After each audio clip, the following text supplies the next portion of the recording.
Today, we'll uncover Rasputin's story, why some practically worshipped him, while others hated him and wished him dead, how he died, and how Petit Four's pastries are connected to it. They poisoned him, stabbed him with a knife, shot him several times, and when nothing worked, they threw him into an icy river. But even then, witnesses claimed he kept seeking revenge. This is the story of Grigori Rasputin, the most mysterious figure in 20th century Russian history. Who was Rasputin? A saint? Charlatan? Prophet? The Empress's lover? Grigori Rasputin, a Siberian peasant who became a monk. Through years of wandering and hermit life, he gained a reputation as a healer. These rumors reached Empress Alexandra Fyodorovna's ears. The heir to the throne suffered from hemophilia. Doctors were powerless. Rasputin was not. His charisma easily convinced the traumatized woman. Only he could help her child. Whether through prayers, hypnosis, or coincidence, historians still debate. But the fact remains. Alexandra began to trust him completely. Why was he hated? To Russian nobility, Rasputin became a nightmare. Drunkard, rowdy, self-proclaimed holy man. Rumors spread. He controlled the empress, allegedly her lover, meddled in politics, and thereby ruined the country. By 1916, World War I was going catastrophically. Rasputin became the perfect scapegoat, although he opposed this war and did everything to prevent the Russian Empire from entering it. It was then that the decision was made. He had to die. The conspiracy. Leader of the conspiracy, Prince Felix Yusupov, one of the richest men of his time. With him, Vladimir Purishkevich, Grand Duke Dmitry Pavlovich Romanov, Nicholas II's cousin, Sergei Sukhotin, officer, Stanislaus Lazarev, doctor. Here's how the conspirators described that night's events. Night of December 30th, 1916.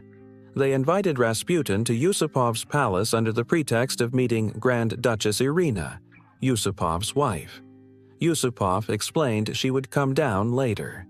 In reality, Irina wasn't in Petersburg that day.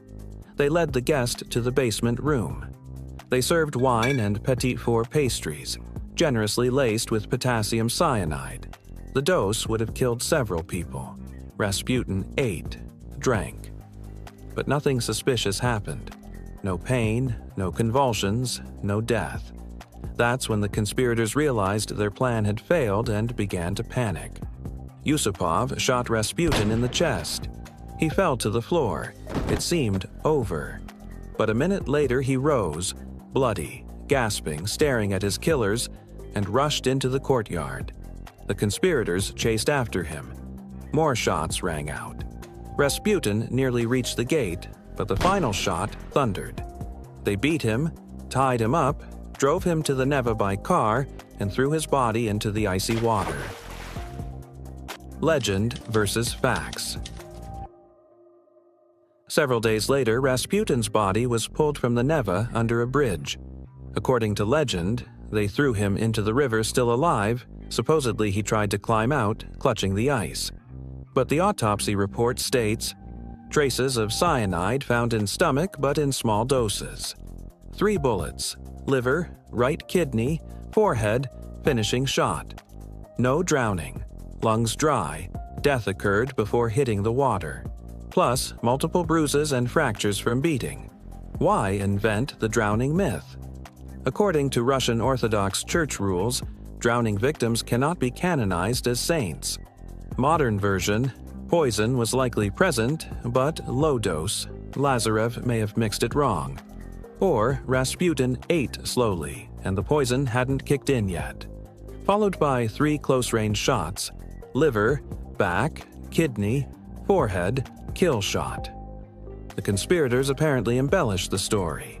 They wanted to appear not as treacherous murderers who ganged up 5 against 1 on an unarmed guest, but as heroes who defeated nearly supernatural evil.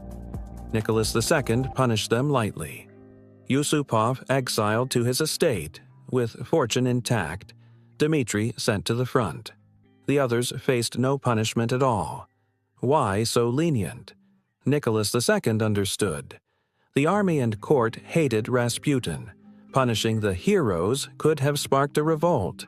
In March 1917, Rasputin's body was secretly exhumed by the Bolsheviks, taken to a wasteland, doused with kerosene, and burned. Why was this done? To prevent monarchists from making pilgrimages to his grave, laying flowers, and praying. According to legend, the body seemed to try to rise from the flames. Such an effect could have been caused by the interaction of charcoal and body fat. However, the site still retains a reputation as cursed. Rasputin's prophecy. It's important to mention one of Rasputin's most famous prophecies. In a letter to Nicholas II shortly before his murder, he wrote, "If common people kill me, you have nothing to fear. But if nobles do, none of you will live 2 years." Several months later, the royal family was overthrown, and less than 2 years after that, executed. Prophecy or coincidence?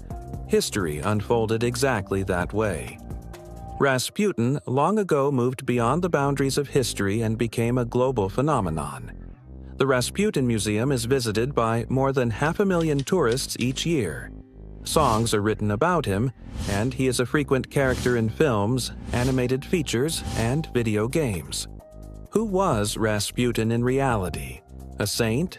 A manipulator? Or an ordinary man surrounded by legends? But one thing is certain. His death became a myth that lives on to this day. Was Rasputin a saint or charlatan? Drop yes or no in comments. Don't forget to like if you enjoyed the video and subscribe to the channel.